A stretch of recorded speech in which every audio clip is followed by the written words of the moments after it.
നമുക്കിന്നേ ഒരു കാന്താരി chicken fry ഉണ്ടാക്കാം. അതിന് വേണ്ടി ഇതേ കാന്താരി അത് ഓരോരുത്തരുടെ എരിവിനനുസരിച്ച് എടുക്കുക. അപ്പോൾ ഈ കാന്താരി ഇത് നമ്മുടെ പറമ്പിൽ നിന്ന് പറിച്ച കാന്താരിയാണ് കേട്ടോ, നാടൻ കാന്താരിയാണ്. ഒരിത്തിരി വേപ്പില ഇടാം, പിന്നെ മല്ലിയിലയും പുതിനയിലയും ഇടണം. അപ്പോൾ അതെ ഇത് പുതിന കുറച്ച് മല്ലിയില, പിന്നെ കുറച്ച് ചെറിയുള്ളി ഉണ്ട്, അതൊക്കെ ഇട്ടാൽ. പിന്നെ നമുക്ക് ഇഞ്ചി വെളുത്തുള്ളി പേസ്റ്റ് ആണിത്. അപ്പോൾ അത് നമുക്കൊരു ടീസ്പൂൺ അങ്ങ് ഇട്ട് കൊടുക്കുക. രണ്ടും കൂടി പേസ്റ്റ് ആക്കിയതാണ്. അപ്പോൾ അത് ഇത്ര ഇട്ട് കൊടുക്കുക.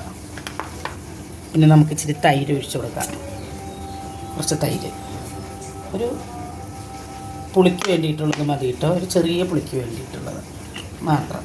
ഇത്രയും ഇച്ചിരി ഉപ്പും കൂടി ഇട്ടിട്ട് കുറച്ച് ഉപ്പ്, പാകത്തിനുള്ള ഉപ്പ്. ഇനി ഇത് നമുക്ക് അരച്ചുകൊണ്ട് വരാം. അപ്പം നമ്മൾ ആ കൊണ്ടുപോയതെല്ലാം അരച്ചുകൊണ്ട് വന്നു. അരച്ച് മിക്സിയിലിട്ട് നല്ല പേസ്റ്റ് ആക്കിയിട്ടുണ്ട്. ഇനി ഇത് നമുക്ക് ഈ ചിക്കനിലേക്ക് ഇടാം. ഒരു 1/2 കിലോ ചിക്കൻ ഉണ്ടാവും, അതിലേക്ക് ഇടാം നമുക്ക്.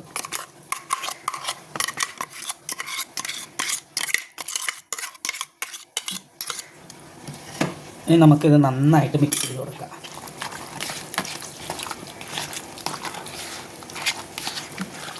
ഇത് മിക്സ് ചെയ്തിട്ട് നമ്മളൊരു അരമണിക്കൂറെങ്കിലും ഇങ്ങനെ വയ്ക്കണം കേട്ടോ. അപ്പോഴാണ് ഇതിലേക്ക് ഈ എരിവൊക്കെ കൂടെ നന്നായിട്ട് ചിക്കനിലേക്ക് പിടിക്കുള്ളൂ.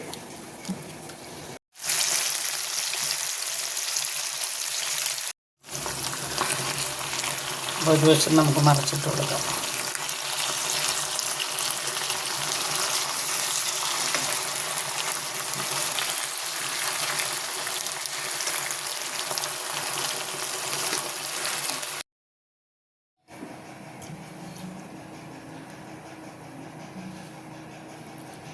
അപ്പം നമ്മുടെ കാന്താരി ചിക്കൻ ഫ്രൈ റെഡി. ഞാൻ ഇത്തിരി മസാലയൊന്നും ടേസ്റ്റ് ചെയ്ത് നോക്കട്ടെ കേട്ടോ. ഭയങ്കര ചൂടാണ്,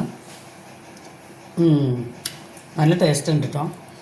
അപ്പോൾ ഈ ചിക്കൻ നല്ല സോഫ്റ്റ് ആയിരിക്കും ചിക്കൻ. ഇത് കണ്ടോ, തൊടുമ്പോൾ തന്നെ ഇങ്ങോട്ട് പോരും. ഇതേ അതുകൊണ്ട് ഈ മസാലയും കൂട്ടി കഴിക്കാൻ നല്ല ടേസ്റ്റാണ് കേട്ടോ. ഒരു പ്രാവശ്യം നിങ്ങളിത് ഉണ്ടാക്കി നോക്കുക, അഭിപ്രായം പറയാം.